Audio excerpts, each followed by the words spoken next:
Real episode. Welcome to the Buck and Mike Experience. Experience sports like you never have before. Where the buck stops. And the mic drops. Bam. Bam. All right. Well, we're back at it. First real episode.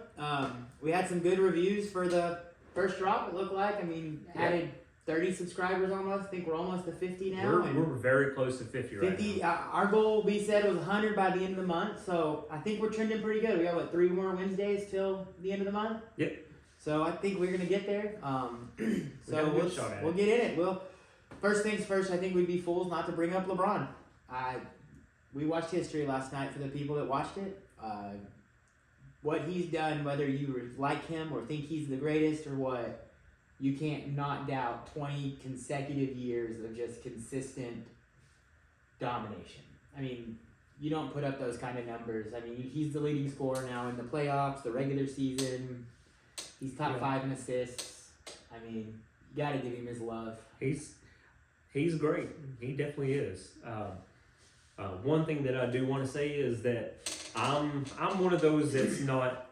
I'm not in the boat of calling anyone a GOAT anymore.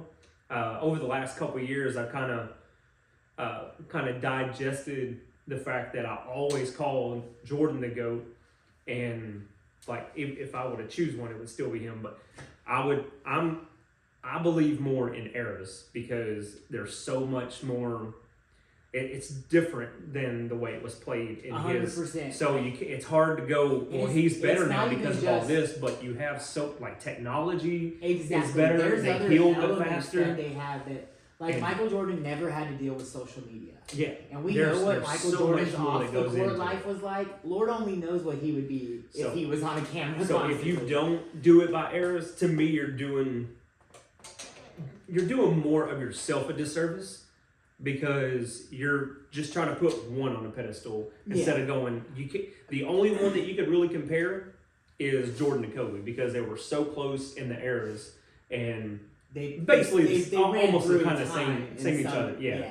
So them are the two that you can kind of compare. And the only reason why I say this is because even Jordan brought it up in an interview where they were asking him about what he thinks about being called the GOAT. Yeah. And he was like, I really don't like it because that's kind of a disrespect for the people that came before me. Like, you can't compare me to them because they played in a different time. We don't know how their game was. I mean, they didn't have... We've got eras that didn't count three-point shots. We've got eras that didn't count block shots. We've got eras that don't count this. I mean, we don't know truly what some people's numbers are. The only reason we know Wilt scored 100 points is he held a piece of notebook. Yeah, exactly. I mean, exactly. That really changes what guys have done. I mean, another thing we know is that guys like Wilt, when he was really getting into the league, like there's been plenty of documentation to show that he was the only 7-footer that was there. He was running around with a bunch of 6'10" or 6'1"ers, and he was just like, "Oh, well, this is easy." So I mean, those can fudge numbers. That'll change how they do things. And like today's NBA, with how much they shoot threes, totally. Like it was. So LeBron reached this number in 151 fewer games. 151, something like that. Yeah. So and that's mainly because of how much the game has changed with 3 pointers. I think I saw a listing that said that LeBron made like 12,000 points off threes. Yeah. Whereas Kareem made 30,000 points doing a skyhook. Yeah. That's what it was. Like he got there. He had one of the most there's certain aspects of their thing like that I can say you can see transitioning to different generations. Like the physical style of imposing body that LeBron is, he could play at any time. Oh, There's absolutely. not a doubt in my mind that if anyone that tries to make that argument is stupid. Drives me nuts when they're like, he's a crybaby. Listen, fam. I mean, he is a little. Michael Jordan was a huge crybaby. Like he's even gone out and said that. Yeah, I'd argue some things. It's just that he didn't cry to the same extent we have now because it's more of a player safety league, so there's not as much physicality. Yeah. So it's the ticky tack of what he complains versus him, but. No, I'm sorry. You put a 6'8" linebacker running down the hole, he's getting in at any level. Like, there's no complaint. Oh yeah, and it's funny because I watched some of the game last night, and every time he shot, it just looked so goofy because he's so big. Oh, it does. His form is weird looking. It makes me laugh because I know, like, because I lift weights, I know I look kind of like that whenever I go and play. I'm like, I make fun of this dude. I'm not nearly as big as him, but I do the same thing because my arms can only go so far, so I look goofy trying to shoot now. Yeah. Back from when I was younger and I was skinnier and it was a normal shot. What's crazy about him is he's always been like so in shape. Like all he's done is just build on that just body. bigger, like, bigger. And they forget he was a D1 tight end prospect that could have walked on to Ohio State and started his freshman year. Like he had that in the bag. Like it was there. The Cowboys wanted him. Exactly. And so exactly. Jerry wants everybody though. Well, anyone that can sell a jersey, we know he's safe. He'll go for that. And the other part with him is he's got some politics isn't our thing. We're staying away from that. But outside of that, I mean, he's in a world that people look to athletes and people for role models. LeBron is a hard one to tell your kids that you can't look up to. I mean, the guy came from a broken home. He married his high school sweetheart. He's a person. Kick-ass dad. He's a better person than Jordan is. Oh yeah, like, there's not a doubt. There's not. He doesn't. Jordan was his just kids. so hateful in a way that he's just a great player, but he's a crappy person. Yeah, I mean there's things like that yeah, sure, he has a little bit of ego, but you know what? I want my great athlete too. I want my all-time greats to be willing to say, yes, I think I'm better than you. You know what? I believe that 100%. That is something to say. But my problem with LeBron is how much he has to tell people he is the greatest. I don't like that. It does seem like he goes I don't out like of the that way person. sometimes. He's like, I'm the greatest. And then they asked him about the scoring. They're like, what do you think about some people saying that you're not like the best scorer? And he's like, I laugh about it. But you know what? It's funny because you're not. He's not. Like, you don't look at LeBron and think, oh, wow, he's the greatest scorer of all time. You don't. I mean, he averages, I think my buddy told me today, he averages 4 points more a game for his career than Steph Curry. But if I told you who you think is a better scorer, you're going to say Steph Curry. Exactly. Why? Because Steph's three-point shot has continued to revolutionize the game. LeBron is just so consistent. Like, it's crazy that night in and night, yeah, I get it. There's load management and other stuff. But you know what? He's played 3 additional seasons in playoff minutes alone. Like, at 38 years old, being the best player majority of his time in the world. Like, if he's not the MVP, I mean, every year he ever wore a Cavs jersey, he was the MVP. He might not have got the award, but he should have. It's just what it is. Yeah. And so, we wanted to take time, make sure that, you give him the respect he deserves. Now, the fun of the NBA is the deadline. Tomorrow, Thursday, 2 o'clock, players start getting moved, new teams. We've already seen one here locally as he turns his hat around so y'all can see it. Dallas Mavericks trade for Kyrie Irving. They give up Dorian Finney-Smith and Spencer Dinwiddie, 2029 first and 2 second-round picks, which second-round picks in the NBA are crapshooting lotteries. You just sometimes get lucky and get a guy like it's a 6th or 7th round pick in NFL. Yeah, you sometimes draft a Draymond Green or someone you get out. Well, then again, the current league MVP Nikola Jokic was a 2nd round pick that they aired Taco Bell commercial over. Yeah. But that's always going to be a laugh. But that guy is nasty. Yeah. So there's questions about Kyrie. Look, some of the questions that come up about Kyrie are his off the court stuff. Yeah. Kyrie is a guy that does not care what his filter. He's not a filter. He's gonna tell you how it is. If you don't like that, sorry, that's what he is. Like that's who Kyrie Irving is. It just seems like we're either gonna like me or you're not. You're gonna like me for who I am, though. I'm not gonna be fake about it.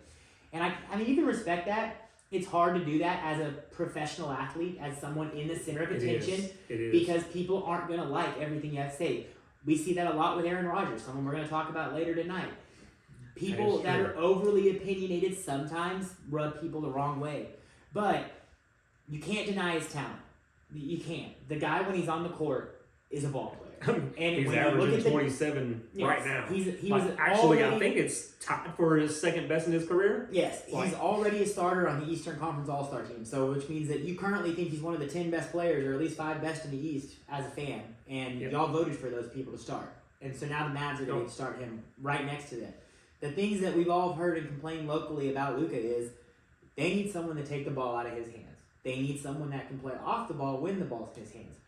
Well, Luka Kyrie literally ties back into our LeBron talk of that's what it is. That's exactly Luka, exactly what if you don't realize by now already that Luka and LeBron are a very similar basketball player, it's just that Luka shoots more and LeBron goes to the hole more. You haven't figured this out. Their game is not that far off. It's very similar. And so if Kyrie was as dominant as he was with LeBron, that's what he's gonna be. Don't tell me he can't play off ball. He's a great catch and shoot player. He doesn't mind doing those things.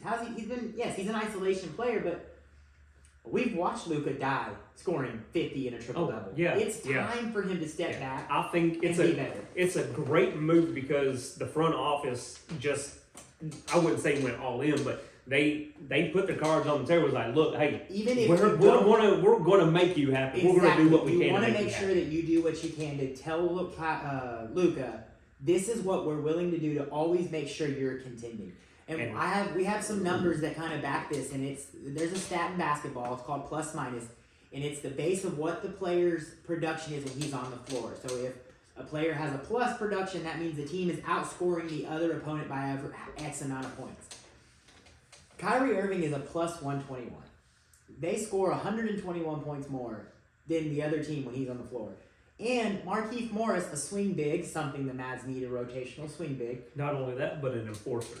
That is who slightly is funny that Luka hates his brother's face. Yes. But now he has to team up with you. And this Markieff Morris is probably, I mean, Kyrie is the biggest part of the trade, but Markieff Morris being added is such a huge piece that's not going to show up a lot on the stats. It's not. It's going to be someone because he's going to be the guy that finally Luka has to actually guard him. And we just got breaking news. I was about to bring up a 3-team trade that was going on, but it looks like the Lakers have just finalized the deal to sign D'Angelo Russell and Malik Beasley and Jared Vanderbilt, all from the Timberwolves.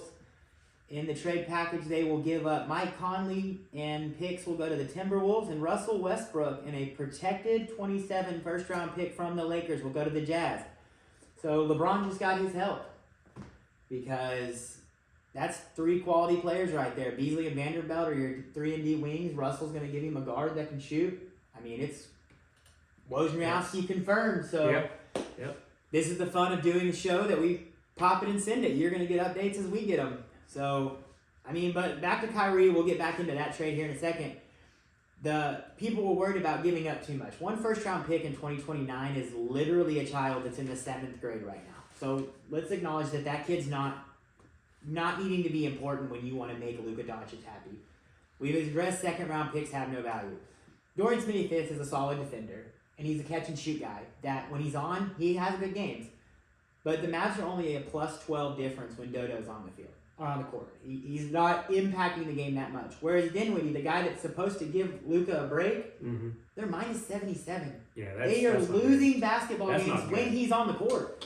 That's not helping you. So if that's what you gave up was a pick for a 7th grader, minus 77 points, plus 12, so you're looking at minus 57 total points, and you got back plus 151, you won the trade. Yeah. If Kyrie is genuinely as happy to be here as he says he is, your team just stepped from we're a 6th seed that might get in the play-in to we're going to contend and try to fight that run at the conference. They're also interested in DeAndre Ayton. This is true. I've heard that one. So, that one's interesting with a new owner. What I've heard them talk about for the trade is Wood and THJ. And to be honest, I don't think you don't think it's enough? I don't think it's enough. I didn't like the fact that we would be giving up an extra shooter on the team. The only thing is you get shooting out of Hardaway, but he's been super streaky this year. I think he has. He's having his worst 3-point year in a league that we have thrived on the 3-ball. Yeah. Christian Wood's obviously not re-signing. They even tried to give him a puff piece extension, and he turned that down and walked off. So okay. He's going to be worth getting going there. But DeAndre definitely helps you in the inside, but there's some consistency issues there. That's why he's having struggles with the Suns. Yeah. But he's a young kid. He's going to bring a lot to the table. It could be interesting. He kind of reminds me of Greg Oden. He's only 23, but he looks like he's 40. Yes, Greg Odom just did a Ohio State seniors graduate games and just dominated these dudes the other day. Great video that one was. But I mean, there's a lot of guys that are still going to be on the move. I mean, we just talked about guys that got moved. You still got guys like Fred VanVleet. Rumors that the Bulls might blow it up because Levine wants out. DeRozan's getting frustrated. I mean, there's some quality players there that could touch the market. It will be interesting to see how the Lakers do this because the Lakers just went from a team fighting to get in. It's now that they can get these pieces together and get going, I mean, they could. The separation from the 6th seed and the 12th seed right now is only like 3 games. We're not. Yeah. You can turn it around in a hot second. I mean, thank you that my Thunder got the win last night, though. Sorry to ruin your party, LeBron, but Thunder up, baby, we're up or something. So, but I mean, yeah, it's gonna be fun. The next, we might see a couple more moves while we're doing the show this evening. It's gonna be a fun. Deadline season's always fun in any sport. Even football started to pick up. For a long time, I didn't feel like NFL did a lot of trades mid-season because it's hard to learn the playbook. But I felt like we saw some action last year. This year. They did a lot, especially like with McCaffrey going to the 49ers. That was big. Oh, that was absolutely. Big. But so since we're going to do a very smooth transition, by the way, I tried really hard to that was a very smooth transition. So on that topic. There is a rumor out there that Lamar and the Ravens are about $100 million apart in guaranteed money. And if you're the type of player that he is, the guaranteed is the most important. Yes, it is literally very important. Every team in football looked at the Cleveland Browns when Deshaun Watson got his contract and said, "What? You gave him 100% guaranteed?" They don't want them to get guaranteed money because they know they're going to have to play a style of sport that gets them hurt. And so, if I'm Lamar, I don't take anything less. I know my worth. And they're going to end up tagging him because of it. But if does he play? A tag is fully guaranteed. Yeah, but does he play? I mean, do you play if you've got money? If you took the time to put the money behind it and take care of what you're not going to get paid, because obviously there's going to be fines and stuff. If I'm a running style playing like Lamar, if I depend on my legs and one bad hit ends it, I'll say this. Do that. It hasn't worked for anyone that has decided to sit. But they haven't been NFL quarterbacks that won an MVP. Yeah, but that was a long time ago. 3 years ago. That's in football years. That's quite a... True, he was banged up this last season. Like, I guess it might not help their case that Huntley got Pro Bowl votes. But well, yeah. But I think when you're talking about sitting, it really hasn't worked for anyone that has decided to go, you know what?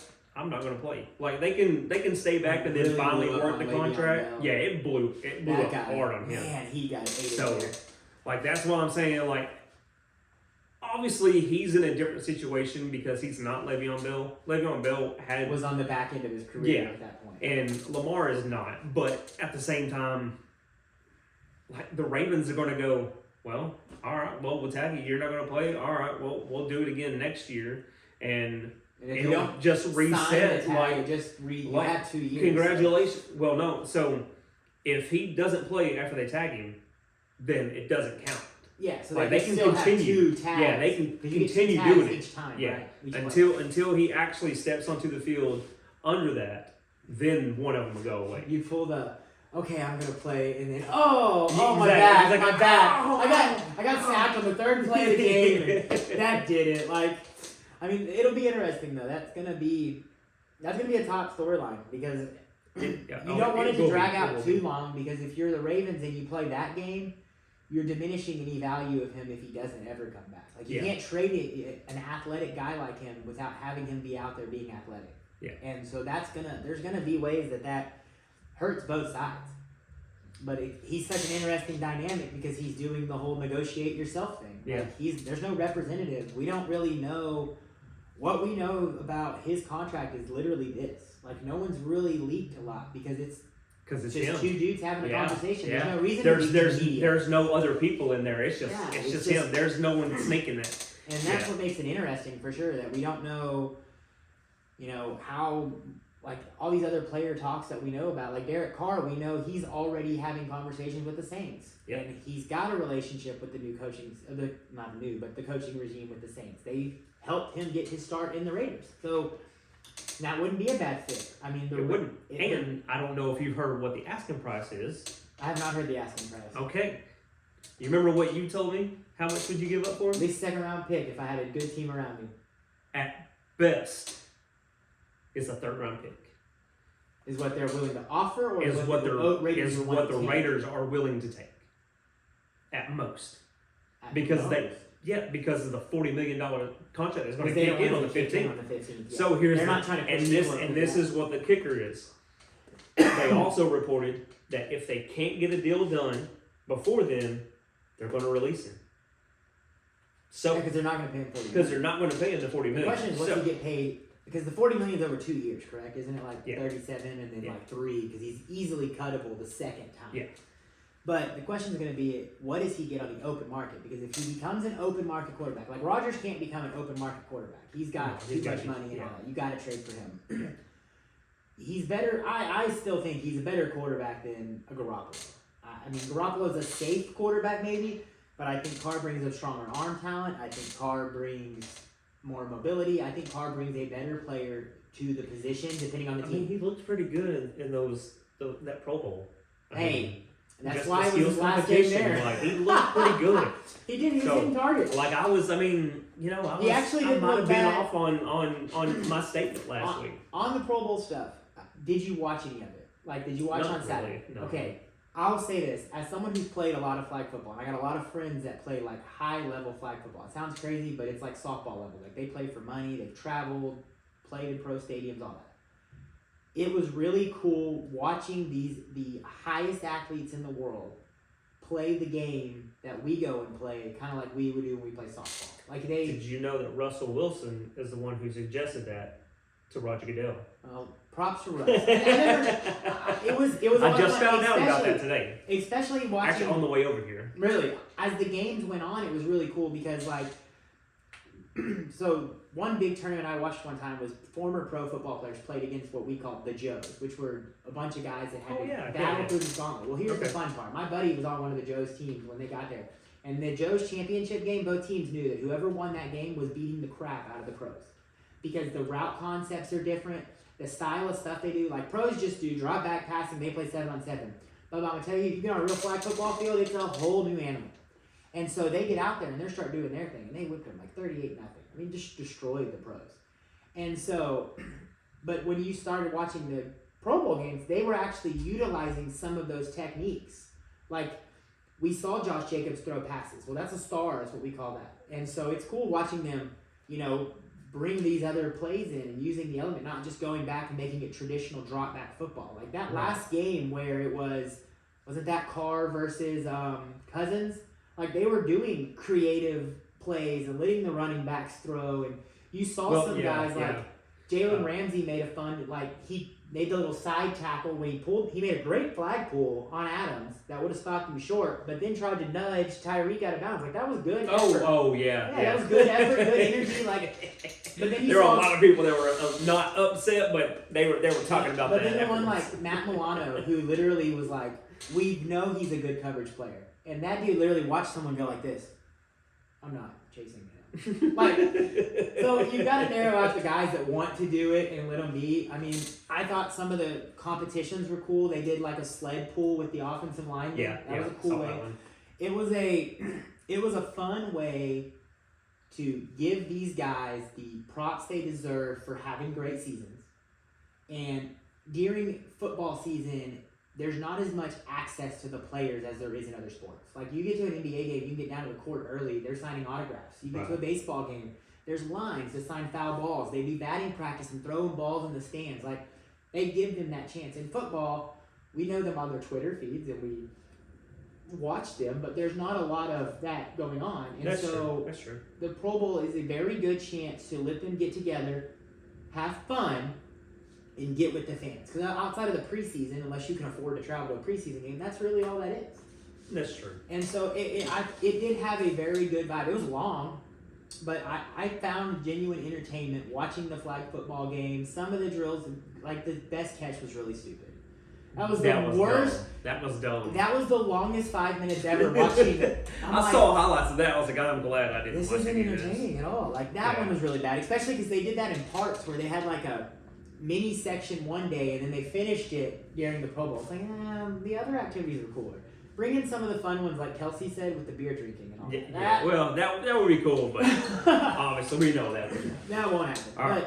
So let's transition this into the awards that are going to be happening tomorrow on the 9th, whenever this airs. Maybe this airs on Friday. Yeah, because the loading times on the computer. It'll probably be tomorrow, y'all see. So maybe on the 9th, when we see this, we'll see how wrong we were or how right we were. Yeah, we'll go back and watch our own recap. So check this. All right. So the coaches that are in for this is Brian Daboll, Sean McDermott, Doug Peterson, Kyle Shanahan, and Nick Sirianni. I'm just going to put this already. Nick Sirianni doesn't deserve to be in this conversation. I can't say the that Eagles were already projected to be a better football team. And he took a playoff team and made them better. So I'll give there's him nothing. He should be on the list, but he shouldn't win an award. There's nothing that he did to me that makes him be part of this. I feel like it has to be either Daboll, Peterson, or Shanahan. I want to say Shanahan just because of the turmoil that he had to deal with during the season of losing three different quarterbacks.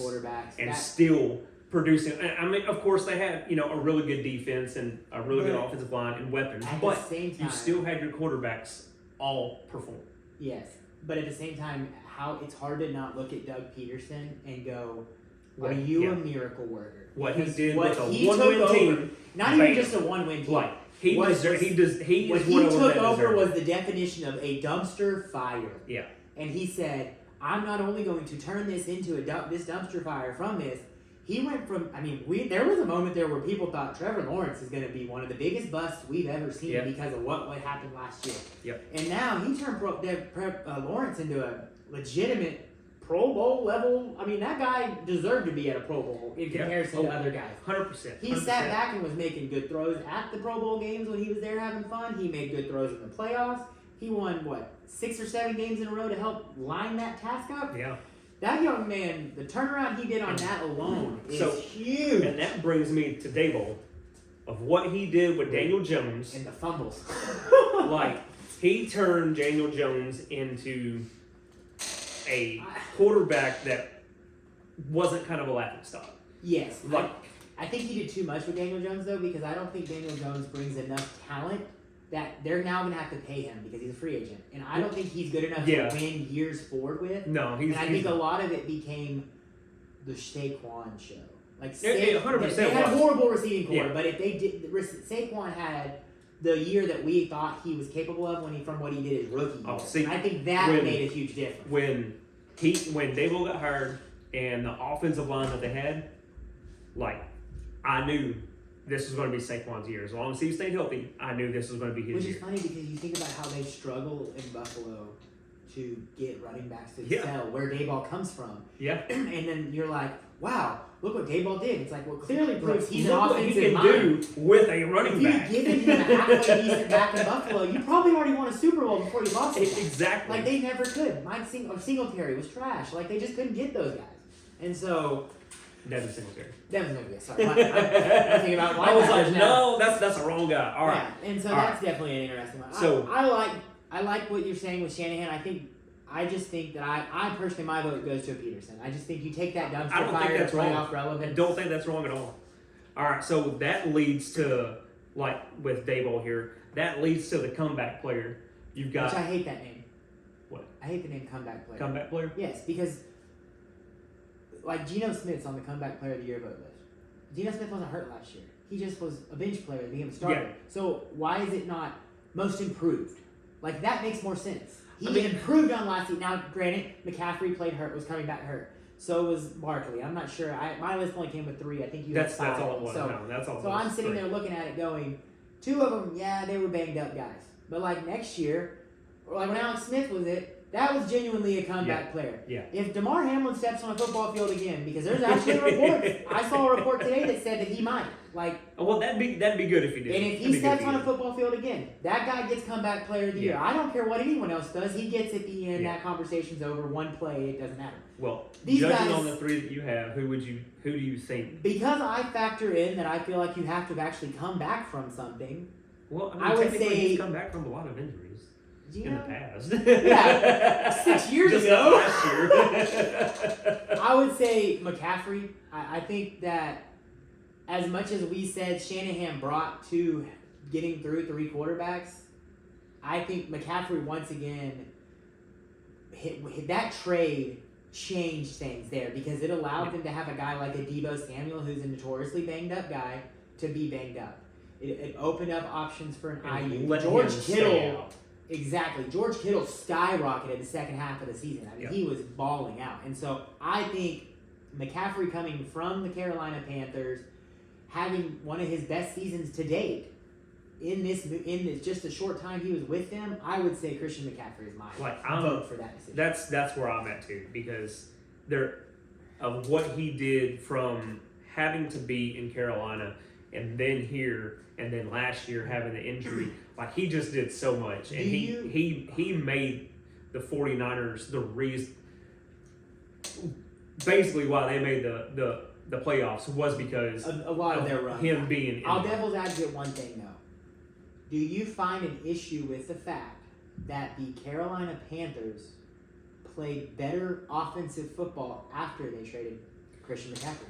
Because when they went to the 2-back set with Hubbard and Deonta Foreman, their offense was genuinely better, and it felt to me like when I watched them play because they tried to cater to McCaffrey too much. And I guess you didn't have to do that in San Fran because you have a multitude of weapons. But they started utilizing guys like a Laviska Shenault Jr. Yeah. They started using guys like DJ Moore. They started using these. Foreman had 420-yard games in the last stretch. I mean, and there's a good chance that he's probably going to get re-signed by the Panthers to be like a starting running back if they don't draft one in if they don't draft, because they have Chuba still under contract. He's only going into his third year of a second-year contract. So, I mean, he was a really good college running back until his last year. It's just like his sophomore year, man, he was one of the hottest running backs there was. Him and Mike Gundy had it rolling out there in Oklahoma State. So, where do you want to go to with? All right, let's look at defensive rookie of the year. So you've got Sauce Gardner, which I'm throwing him out because, in my opinion, it's between Hutch and Tariq Woolen. I do too, because we both agree that we think that as good as Sauce was, Woolen was a better corner this season, and so we're going to rule out Sauce there. But I think, and if he hasn't coined this nickname yet, the kid's failing at so many marketing strategies. Mr. Detroit, Aiden Hutchinson has run away with this thing. I'm sorry, kid. Listen, you'll never hear this, but God, if you do, if you don't coin the name Mr. Detroit, you're from there. The city loves you now. Your coach is perfect for you. That is your name. Like you need a big D on your chest, like Superman. So Cheyenne Murdoch, one of our people that watch our stuff, we are both voting for the Michigan guy, the guy from Detroit, dude you love so much. Aiden Hutchinson should win Defensive Rookie of the Year. If he doesn't, and it's Tariq Woolen, I won't be upset. But if for some reason Sauce Gardner wins, I'm going to throw some stuff. I will not be happy. Don't get me wrong. Sauce is a great player. He's just. But the difference in Sauce, Woolen, and Hutch is that Sauce brings sauce with him. Yeah. And Sauce sells sauce. Yeah. And that is helping really puff up what he is. We crap on guys for doing that when they're older. Guys like Jalen Ramsey, who's constantly said how good he is his whole life. And we crap on him when he does it now. But we love Sauce doing it now. But in 5 years, are we going to love Sauce still? We're probably not. We're going to be like, dude, shut up. Just stop. We get it. You're pretty good at football. Baby. All right. So here's where the Offensive Rookie of the Year. This one is tight. I roll my eyes at it.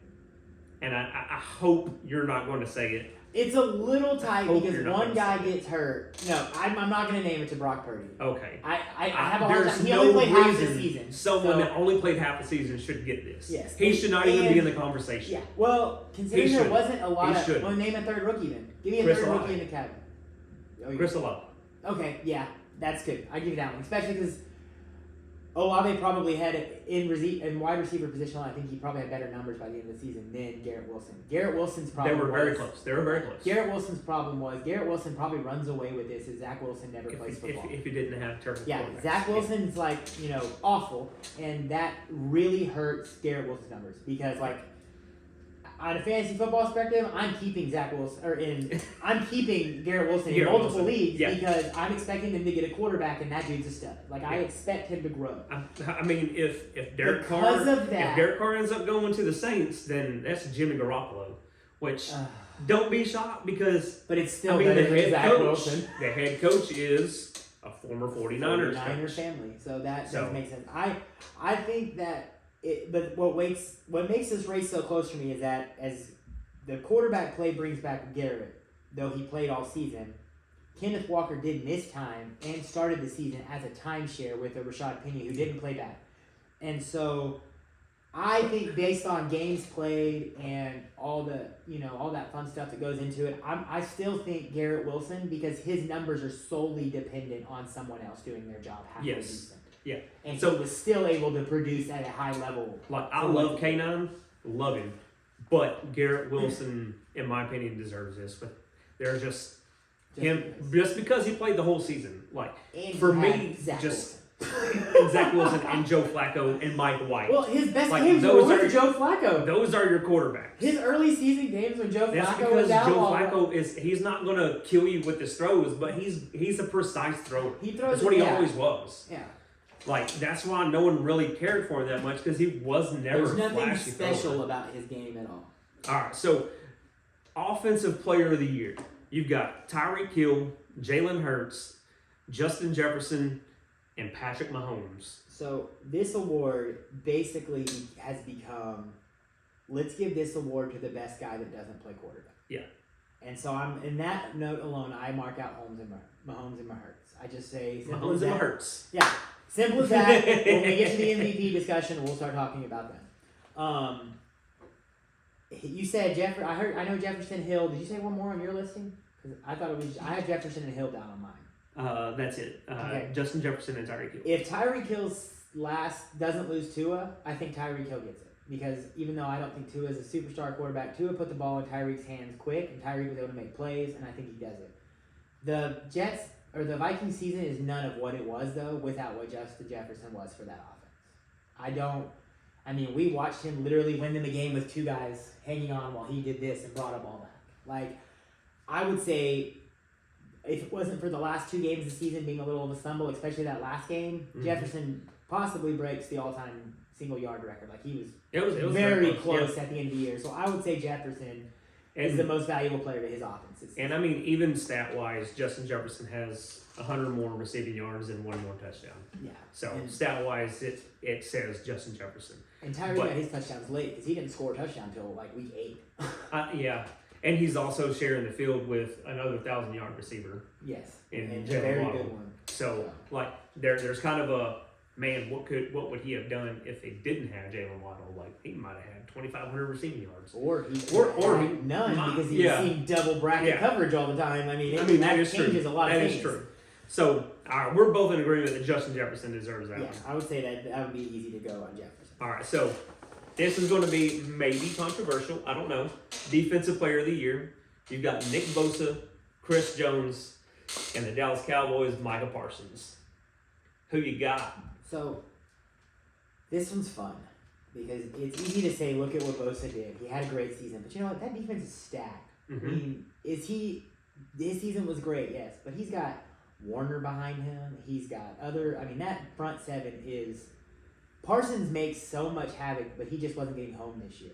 He doesn't have the sack number that people look at to make it flashy, but didn't he have 80 pressures? He had a ton. He was getting there. He was 5 seconds away from having a 50 sack season or something, and then we're not even having a debate. I need to look more into what Chris Jones' numbers are because Chris Jones, it's interesting there. Chris Jones had 29 quarterback hits, 17 tackles for a loss, 15 and a half sacks. Okay, yeah, I didn't realize he did that well in sacks. So Chris Jones is actually did pretty well. And you don't look at Chris Jones and think, or look at the Chiefs defense and think, oh, name the guys. Like they've got some alright guys. Like, but you don't think of that defense and have like a ton of help around Jones. Like they really don't. He You have is an enforcer. Derek Anati, the linebacker. Man, here's where we stumble. Yeah, it happens. You know, that's all right. Let me look this up real quick. part of the process. Kansas City. Pulling up there. Oh, Micah Parsons here in this. All right, Kansas City defense. I'm sorry, I don't know why I said Derek Anati. Frank Clark. Yeah, I mean, You got Frank Clark, and then you player. have the rookie George Koafis, who did okay. Yeah. Like he did rookie things, and then Nick Bolton is who I was thinking of, the linebacker. Yes, like, which is a young guy himself. Yeah. So they have some young guys. Guy from here in Texas. Right. He's a local dude. I went to school with his cousin. Did you really? That's Yeah. awesome.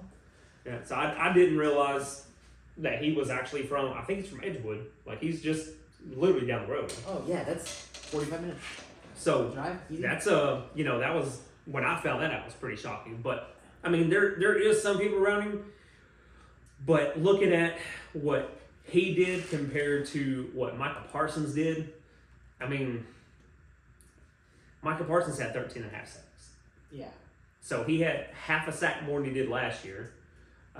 He had 27 quarterback hits, 14 tackles for loss. Let's see, 3 forced fumbles, no interceptions. Like it's a tight race. To me, it's a tight race between Micah and Chris Jones. But I think it'll go to both. But as someone that's a Cowboys fan, and typically I don't use my homerism, this is one of them where I got to because I love Micah Parsons. That Micah deserves it this year. He didn't get it last year. He deserves it. So how you said, I heard your sack number. You said 13 and a half. 13 15 and a half for Chris 15 and a half Jones and 13 and a half for him. How many forced fumbles did you have that on Chris Jones? I'm trying to pull his number up here. 3 for him and forced fumbles. Because really looking at it, the only stat that Nick Bosa even has these guys on is he has 18 and a half sacks. He's got 18 and a half He sacks. had 18 and a half sacks. Yeah. 3 All right. sacks. Maybe Bosa gets it. I think I didn't realize they're going to play the game of the number of sacks. And so I think you end up going to Bosa. But I'm trying to look because you compare it. But if Bosa only has 41 solo tackles, 18 and a half sacks, 2 forced fumbles. I mean, they're good numbers, but man, it will be a tighter race. But I think his numbers are better than Micah's. I would say that it ends Without up going pushing home. all of It ends up going with him. Yeah. Coming off, Okay. he actually had less All forced right. fumbles this year than he had Well, last year. So I'll say I think Bosa whatever. gets it. I wouldn't be shocked though if a guy like Micah Jones Parsons gets it deserves it. because But Micah Parsons is whatever. going to be a guy that deserves it every year. He gets home 5 more of those 79 rushes and he's going to win. He's going to win it every year. all right, so here's the big one: the MVP. Josh Allen, Joe Burrow, Jalen Hurts, Justin Jefferson, and Patrick Mahomes. Well, let's just mark Jefferson off. Love the guy to death, but He's not this winning. He's not winning the quarterback award. This award might as well say best quarterback. Yeah. And I can't say that you can't give it to all 4 of them. I mean, there's no argument against any one of these guys winning. If one of them wins it, you should have a smile on your face. I would, as much as I like him, I would take out Josh Allen of this conversation. It's between Burrow, Hurts, and Patrick Mahomes. I guess I look at the value. We're playing the best season, so that would be the case. Value of the player, though, if you take Josh Allen off the Bills, they're a 3-win team. Yeah. Well, if you take Patrick Mahomes off the Chiefs, what are they? Like, I mean, the dude played hurt. Didn't we and just still watch won. the dude, what's the Chad Henne that drove him down the field to close out the game? I mean, hey, they make me win games. No, I can see that. I think Allen struggled down the stretch. I don't think he had a very good second half of the season. And the Dolphins couldn't capitalize still because we suck. Thanks to leadership for thinking he's the guy. Oh, he still is when he's on the field. Yeah. I think that when he's on the field. Jalen Hurts, I mean, we saw the Eagles had one good game. I mean, the Dallas game, they very well could have won that game with Gardner Minshew at quarterback. I'm a big Gardner Minshew guy. Like, Okay. I think Gardner Minshew is going to be he's the prime backup to have because he's a fringe level starter. He is, and he's a free agent this year, I believe. And I'd love to have him in Dolphins colors. I wanted him when he was in Jacksonville, and they were trying to get rid of him before Tua was our guy. Really? Oh, dude, I love Gardner Minshew. The mullet, the just gunslinger Tony Romo vibe that he puts off. He does have some Tony Romo vibes. I freaking love Gardner Minshew. The way he plays. Yeah, his character and personality are just out there. But man, he is a hoot. Like, and he is going to be a free agent this season. And him and Huntley are both free agents. They're going to be interesting markets because they're guys that could be bridge possible guys if you don't know who your quarterback is. All right, so who do you choose for your MVP? It's so easy to say Patrick Mahomes can win it every year, but I have to say Mahomes did the most with the least. Yeah. Because they did lose Tyreek Hill. Now, he has the greatest tight end we've possibly ever seen. Oh, yeah. Travis Kelce is a monster, and that's going to transition to But he made Juju look like... He brought Juju from Antonio Brown. Year, exactly. He's got...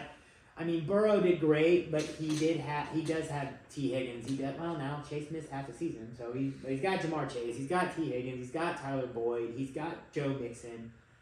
I mean, Mahomes was like, I'm gonna take a 7th round rookie running back and Jerick McKinnon, and we're gonna ball out with a tight end and one receiver.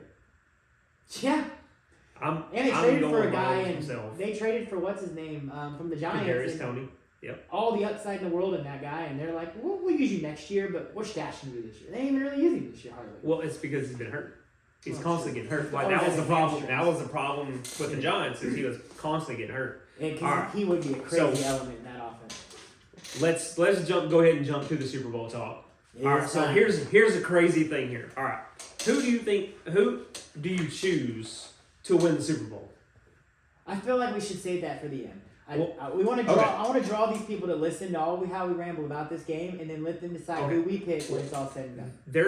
The reason I say this is because I've got this really cool stat that I want to talk about, and I want to start it off with it. Okay, well then are you saying who do I want to win or who? So we'll save who we choose at the end. Okay. But I want to bring this up. Go for it. Let's hear it. So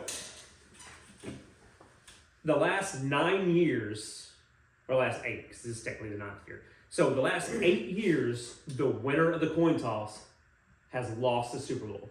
Oh my gosh.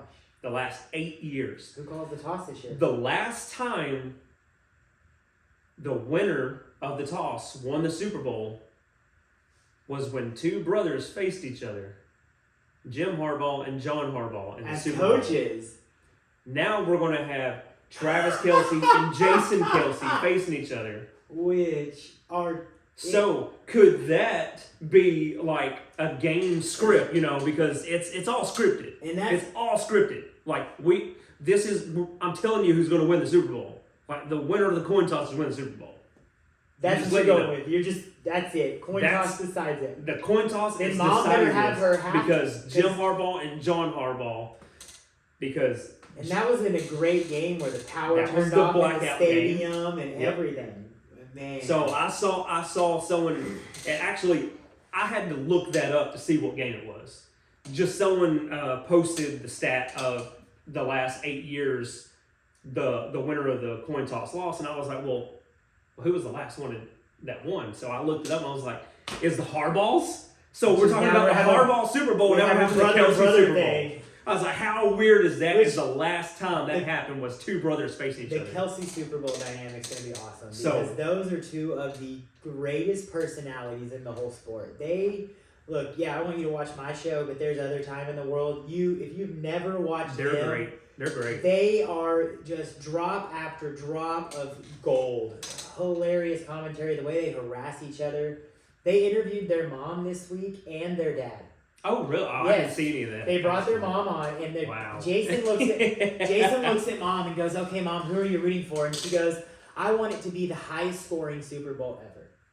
Because both her sons are on offense. Okay. And she's like, so I just want all the offense to happen. And Travis is like, so Mom, you're going to wear the double brother jersey I bought you, where I'm on the front and Jason's on the back? And she's like, yes, I'm gonna support both my boys, and I'm gonna, she's trying so hard. And Jason goes, enough, pick, Mom. Me and Travis are stuck in the ocean. One of us has to die. Who are you picking? I gave you grandbabies. He hasn't yet.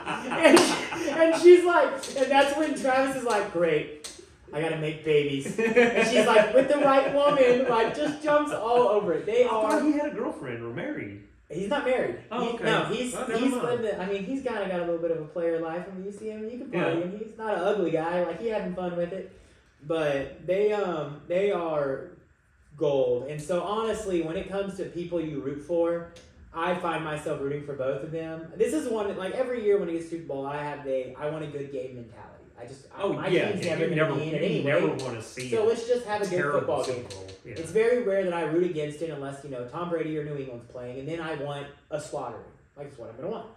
And so I want just a beautifully done football game because of guys like that. Because Jason's on his way out. Like, he's ready to walk out the door this season. He hasn't officially said it, but he's playing the best center in the league and still wants to retire. Yeah, he's very close. Like, I know he was pretty close last year too. Yeah. And that's why they drafted Landon Dickerson, just in case he decided to retire. They had someone to play center. They were ready to have something going. So I know that he's.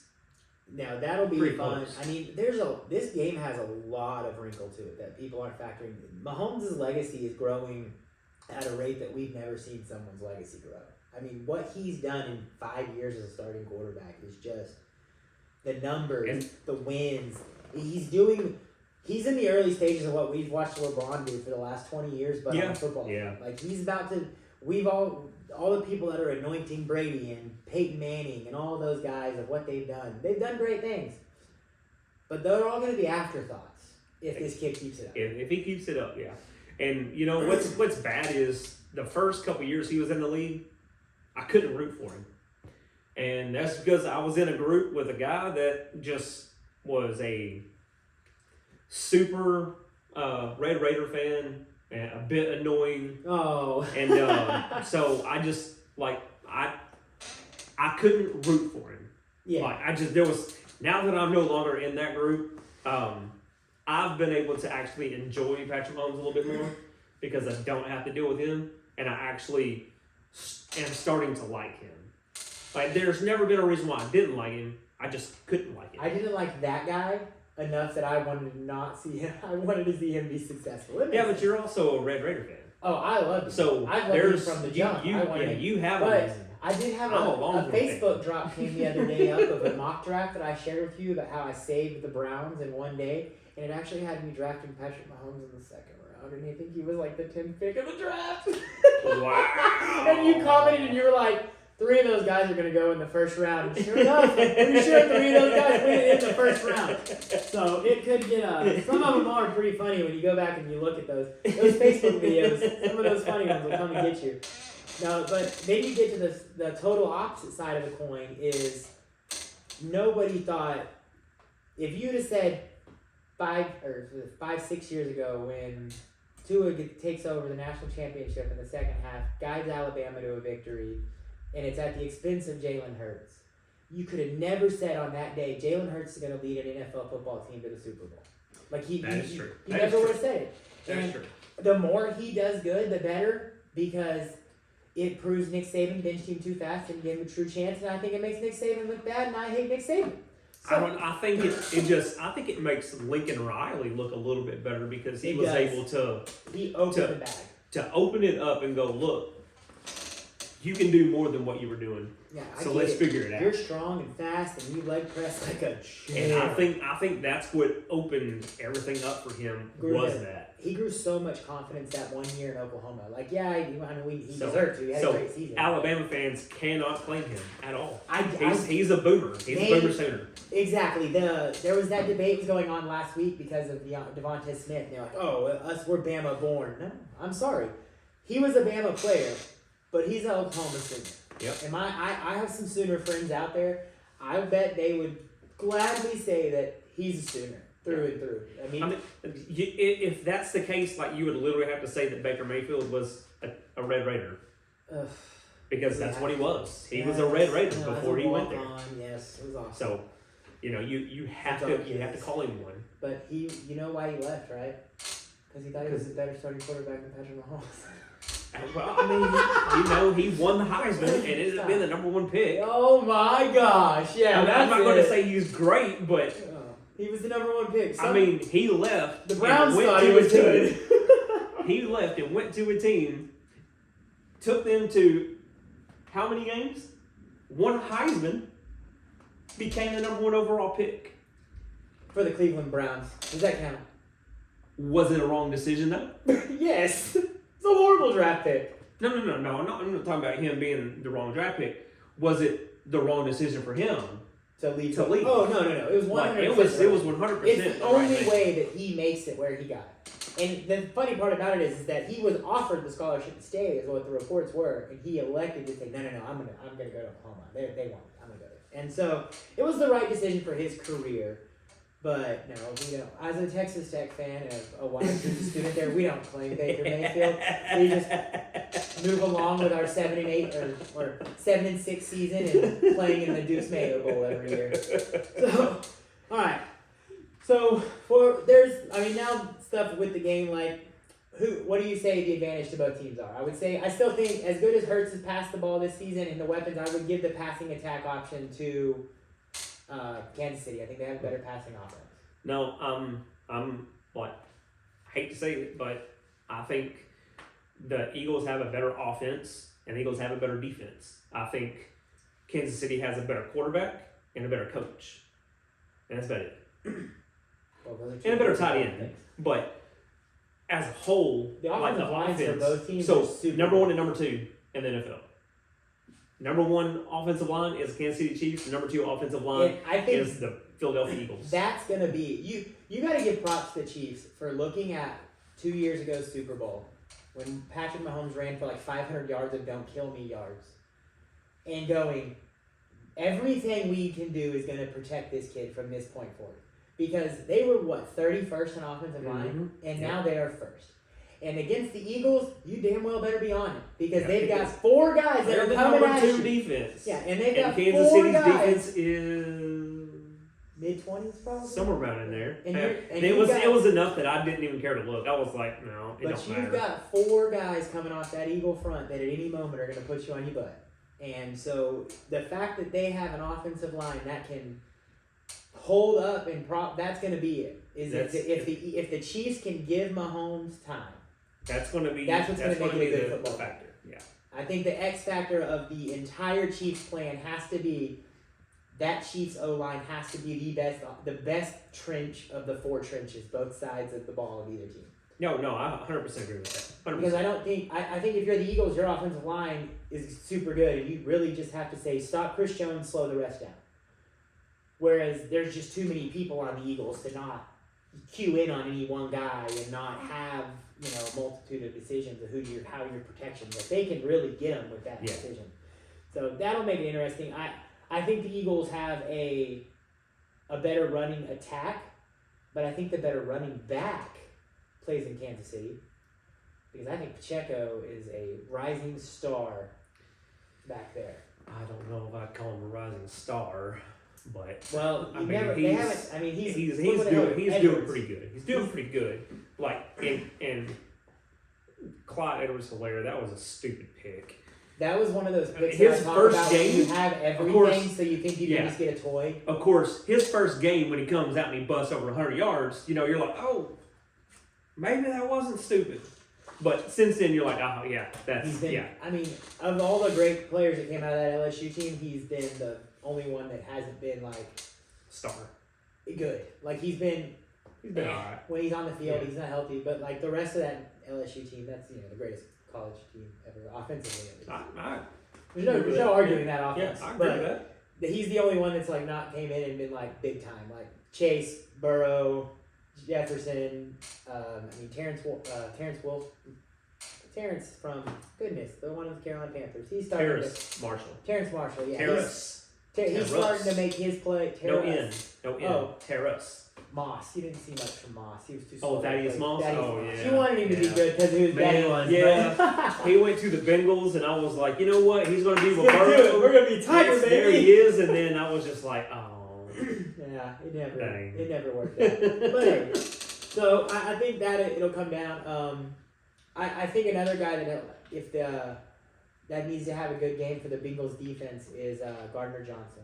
Or the Eagles. We started going with the Eagles and moving away. No, I think Gardner Johnson needs to have a good game. I don't know. Yeah. I feel like if Gardner Johnson can take one away, he's got that center field, go get a ball thing.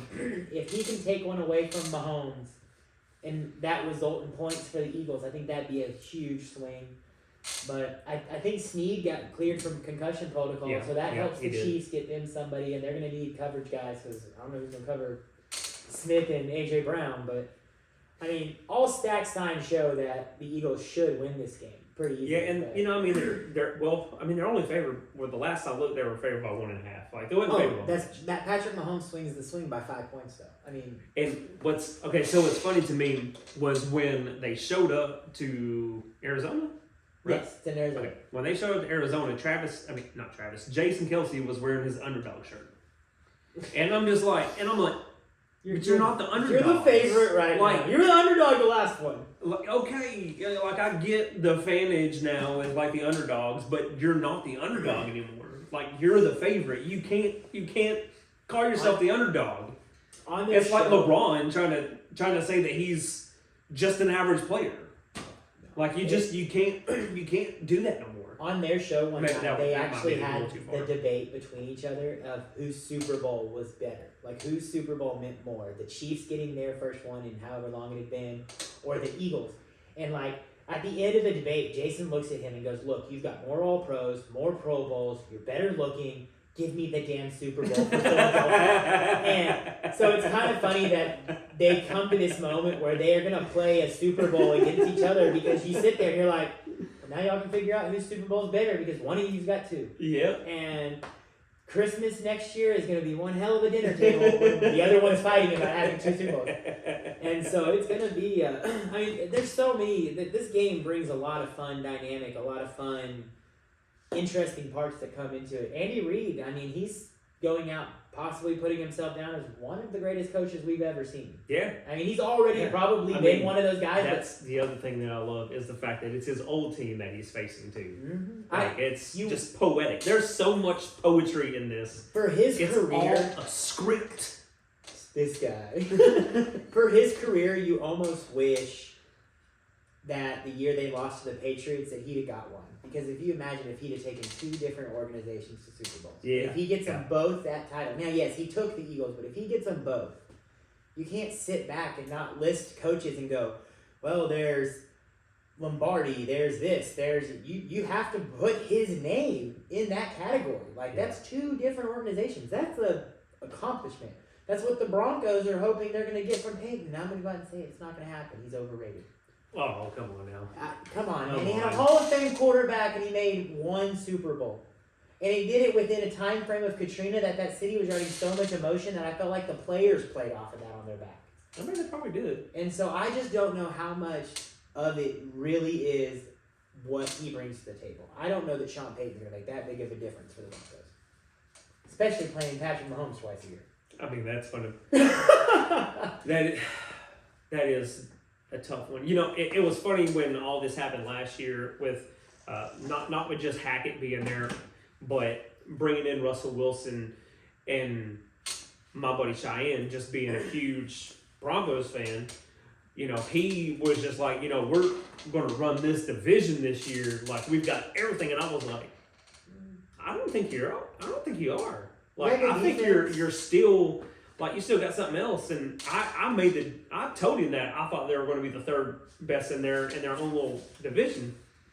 Yeah. I didn't know I was going to be right. But. I gotta be honest, I thought they'd be fourth. But the Raiders underwhelmed, but that's because Josh McDaniels is also a terrible football coach. I had no faith in the Raiders. I had no faith in Josh McDaniels. I had faith in the talent on that roster. We know I don't hate Derek Carr. We know Devontae Adams is a good player. Yeah. Josh Jacobs was a monster this season. He was way better. I thought he'd be good, but I didn't think he'd be that good. Cool. He was one that I regret not getting in fantasy. I passed him up in every league. I got him for $4 in an auction league because the power went out in the middle of the draft. And so, no, I think that he, I had faith in the talent that team had, bringing on the pieces they brought on defense, having Max Crosby. I thought they would I had more faith in them sneaking in as the 2 seed, than the 2 in that division, than I did the steps forward for Brandon Staley, because I think Brandon Staley is questionable in some of his decision making. And so I liked the Raiders coming off of a strong end of last season, coming into this season. But I mean, that did not work out. Oh, we did. At all. And so, all right, so then go ahead, give me one. You got to pick anything in the game. You can go halftime, anything. Give me one just off the chart, like nip slip call for Justin Timberlake, bold, like this is gonna happen during the Super Bowl. Give me one thing. I mean, it can be a player making a crazy play. It can be a streaker runs on the field. It can be anything. Ooh, man, you should have prepped me for this. This is You need a second to think yeah, about because it? then I gotta think about it. I'll give you another thing to think about with that. Is if there was a bet at Vegas, because this actually has happened before, you know, they let you prop bet anything. There was a prop bet in Vegas that said 500,000 to 1 or 5,000 to 1 that there's a streaker at the Super Bowl. Do you have your buddy put $5,000 on that bet and then go be the streaker? Oh yeah, and then you cash out 100% of the time. but I believe they'll check it out to make sure you're not in cahoots with someone. Yeah, because it would have to come. Your payout would have to come in some nice, quiet cash over. Yeah, you would literally have to pay someone that you don't know to do it. Yeah. That would be the only way you could get away with it. Yeah, And hope that they it'd be give you the money. 1,000% would be worth the rest. The arrest if I got my payout. Oh yeah. So, but yeah. No, I don't know. You don't man. have to do anything crazy if you want to start. You can go easy and then go something crazy if you want to. But like we've seen some crazy things happen in Super Bowls. We've watched power turn out and crazy comebacks. We've watched tops come off in halftime show. We saw a special looking shark at one halftime show. I will say that Patrick Mahomes will throw the most yards in Super Bowl history.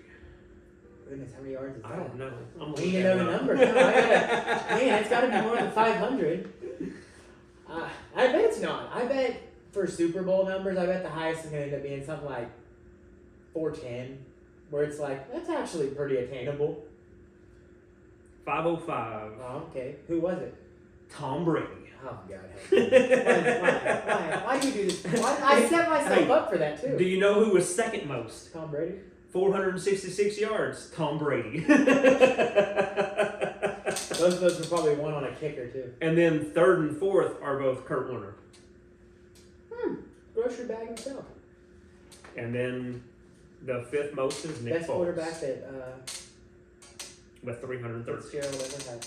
373, sorry. 373. Best quarterback Fitzgerald ever had. Kurt. So, Patrick Mahomes with 506 yards plus. He said, I'm going to throw instead of run for those yards this time. Well, hey, he got an ankle issue. He can't be running. Okay. Like, we need him to throw. I'm going to say we have a 200-yard running back. Oh, I don't know think which. Pacheco is I'm going to gonna go go for 200, huh? I mean, I'd like to be. I think it's more likely to be a Miles Sanders, but I think this is his last chance to audition for a little extra money. Man, I don't know. I mean, the Chiefs' interior is pretty good, so it is. It's so getting, but the 200, the running back thing might be tough. That's what makes it crazy. I'm going out there. I'm going to say that we expect the ball to fly through the air in this game. I think a running back makes some kind of, big. It's going to involve a chunk play. I'm banking on a 75-yarder somewhere in there because you don't get 200 yards without at least one. Right. Yeah. And so that'll be what's going on there. And then how about two receivers for the Kansas City going over 100 yards? Well, one of them's Travis Kelce, so does that really count? I mean, he's basically got 100 yards in the game. Hasn't started yet. Like, Kelce showed up and was like, I'm going for 117. And they were like, okay, sounds good. I was trying to sneak that in there. Yeah. I'll give you this. I'll give you a shocker. If they're going to go if you're giving Mahomes 506 yards, I'm saying Kelce 150 plus. Kelce goes for 150. McKinnon goes for 100. And then a wide receiver does it. Because McKinnon's been the guy that's been getting those 30-yard chunks. He could go for 4 20-yard catches, 25-yard catches. I also wouldn't be surprised if if McKinnon gets at least 3 touchdowns. Oh, I don't know. That's because he gets a lot. He gets a lot of the short yardage red zone passes. He does get a lot of red zone passes. So it's very attainable for him to do that. Yeah, I can see that. So then, what's your final score? What do you think? What do we get? 500 yards. Yeah, you're saying you're getting a smoke show here. I'm with the Kelsey's mama here. Like it's just gonna be all offensive. And this means we're gonna get a boring defensive game. Hey, I'm okay with that. I don't mind a defensive game either. Show me some offense in the Super Bowl. Every time you hype an offensive game, you end up getting 23 to 19. And that's more than likely what it's going to be. Like Mahomes is probably going to have like 270 yards and 2 touchdowns. And but I don't know. I want it to be more than what Kansas City and the Rams did a couple years ago. Oh, the Mexico game. Like, I want it to be a 50-plus each game. But here's the spoiler. I want Kansas City to win. Why is that's not a spoiler? I am a Cowboys fan, so I do not want the Eagles to win at all. At all. I'm not going to be upset no matter who wins the football game. I have players on both teams I like. I like the Kelsey boys. I like a litter of guys on that Eagles defense. I've met Lane Johnson, one of the nicest guys you've ever met. Gigantic. My kid looked right at Lane Johnson after the Eagles beat the Patriots in the Super Bowl, and he is playing flag. He's 6 at this point. And he looks at him and goes, I play for the Patriots in Mesquite. Who do you play for? And he goes, Philadelphia Eagles. He goes, we don't like the New England Patriots, though. And I said, that's right, boy. Lane's just like, we don't much care for him. And so, he was a super cool guy. So I can't root ill against him. I have a lot of friends locally that they are buddies with him. You know, I love Hassan Reddick. I wish he was a Cowboy. In the draft, the year he was drafted, he was one of them that I wanted the Cowboys to get. And Arizona took him, and I was mad. Like he played at Temple, and I was just like, man, this dude is going to be good. He's going to be good. And when he played with, I was about to say Carolina, with the Cardinals, he just didn't do good at all. And it took him going to Carolina to play with Matt Rule, his former coach at Temple, to actually use him correctly and show teams, hey, like. He's really good if you actually use him correctly. You put him in the right situation, he is a successful football player. And, of course, since then, he's had 10-plus sacks every season since then.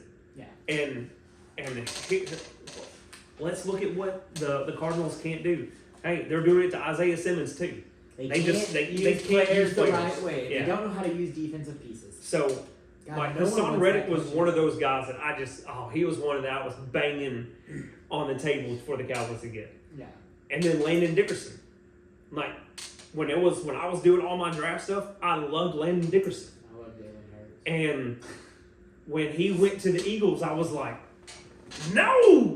Like, this is not where you're supposed to go. I wanted Jalen Hurts to come and take the job from Tua, just like Tua took it from him. God, man, how great would that have been? But, no, I think we're going to end up seeing both teams crack the 30s. I think we end up about 35-31. I think the Eagles win the game, but I think, like you said, I think Patrick Mahomes has to have a heroic level performance to go for it. But I think it's going to be fun. I'm looking forward to the game. I can't wait to break it down next week and talk about how it goes.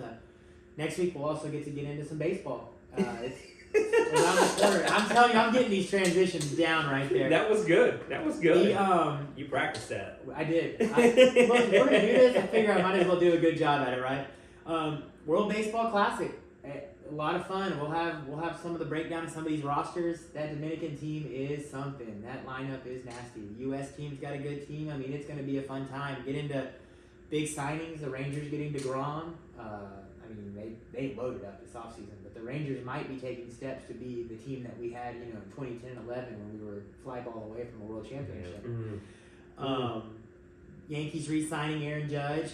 The Carlos Correa situation and how you can lose not one but two $300 million contracts. Man, That's going to be fun. The Cubs made some moves. The Padres have a stacked lineup. I mean, there's going to be a lot to get into next week for baseball. We had a little bit of NASCAR kickoff last week too. I mean, we're getting the balls rolling. We're getting into the year where it's just going to be a whole lot of stuff. We're going to be touching on topics left and right, bringing up things. Our goal is to generally talk about all of it. We're going to talk football. We're going to talk about basketball. As y'all saw, we tried to get into the deadline, and we've got NCAA. There was even someone that made a comment that said they wanted us to talk about some Formula 1. Yes, we had a Formula 1 drop, which means that I'm going to have to do some research because I got to be honest, I don't know a Formula 1 driver right now. But I promise you next week, I will say a Formula 1 driver's name. I might say it wrong. I might not even know what team he drives for, but I'll Wouldn't bet it's a Ferrari. F1 driver? I thought Andretti was Indy cars. Isn't that different? Cars. Yeah. Yeah, they're still open-wheeled race cars though, right? Yeah. I did see a video of a guy that crashed an open-wheel race car. The whole thing catches on fire and he walks away from it. It was one of the coolest, scariest things I've ever seen. But wasn't Danica Patrick an F1 driver? Indy car. Because she was a she was an Indianapolis 500 winner, I believe. I thought she drove F1 before she went over to NASCAR. No, I definitely was an IndyCar driver before she was with GoDaddy and all that. I remember that much because she never won in NASCAR either. And then I can't even remember who won the race last weekend. Wasn't it Truex Jr. that took the checkered home in that Coliseum race? Did you see any of that? I'm not sure if you watch any racing. I kind of try to glance at it now and then. Having a NASCAR race inside LA Coliseum where the Trojans play football. I mean, you want to talk about the smallest little bitty loop of a track. Like, I've seen short track races. She was Indy.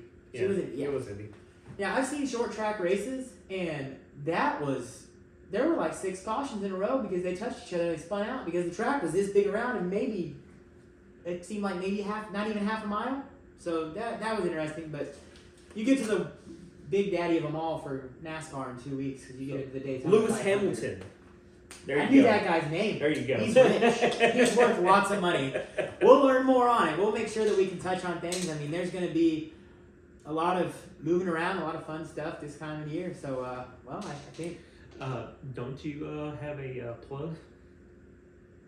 I don't yet. We're still working on that. That's not finalized just yet. Yeah, we're still working on things. We're going to line some things up. We are working on some things like we apparently have enough people that think we have some potential that want us to help them out, and we want to help them out, and they want to help us out. So we'll get to that hopefully in the next couple of weeks. We're still working on that. So, but thanks again everyone that's watched. Please take time to copy the link, share it on your Facebook, share it on your Twitters, your Instagrams. Yes, we want to grow. The more people that listen, the better. I think we cracked a little over 215 viewers last week. That's not a bad number.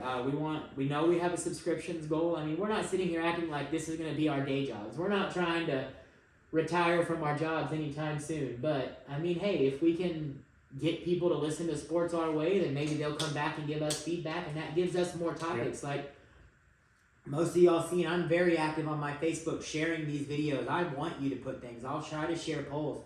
We want to bring up things, talk about it. Get some conversation pieces, especially when the draft comes up. Like, I want to ask, have some questions for people, like what they want me to address with the draft. Who do you want him to tell you about for your team? Because we know a lot of our friends are going to be Cowboys fans. I'm a Dolphins fan. I have some friends that are fans. We've got his friend Cheyenne. Cheyenne's a Broncos fan, right? Yep. He's the one that, because we're in the fantasy league together. And then we've got some guys that are fans of all across. So we want to know what y'all want to know about. So just, give us up, hit us up on social media, things like that. I mean, any tips you can see. Like, we had some great feedback on, as you can tell this week, we moved our camera closer. That was something we saw after print 1 that we were like, hey, let's make it a little more appealing to look for. So yeah, anything y'all see, any ideas you get, just hit us up. We're learning. I mean, we're new at this for the most part. I mean, he has a little experience. I have none. So I know I sound nervous at times. I know I flicker my hands and stuff like that. But hey, sometimes you just gotta hold them, But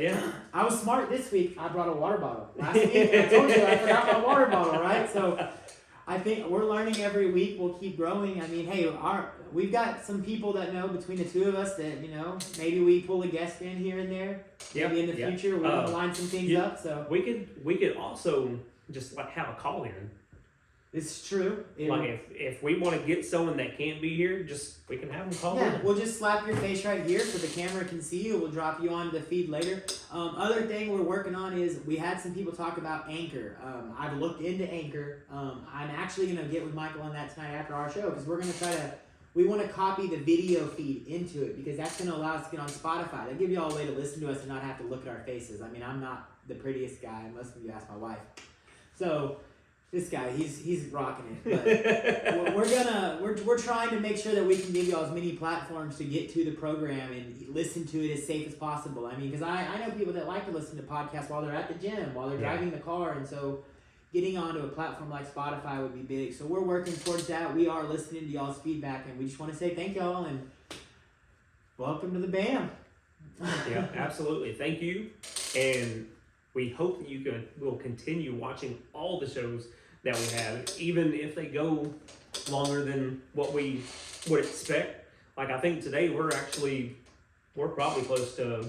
I would say I think we're about an hour and 25 minutes if I walked over and looked, and I think we ballparked that our average run we were going to go. It's about an hour. And we had a lot of topic, especially with so much that we had. There was a lot. And we had breaking news. Like how often do you get to breaking news at? That was kind of cool. 8:00 at night. Like, that was pretty cool. So we'll keep sending things y'all's way. So thank y'all and see you next time. Have a good night. Oh.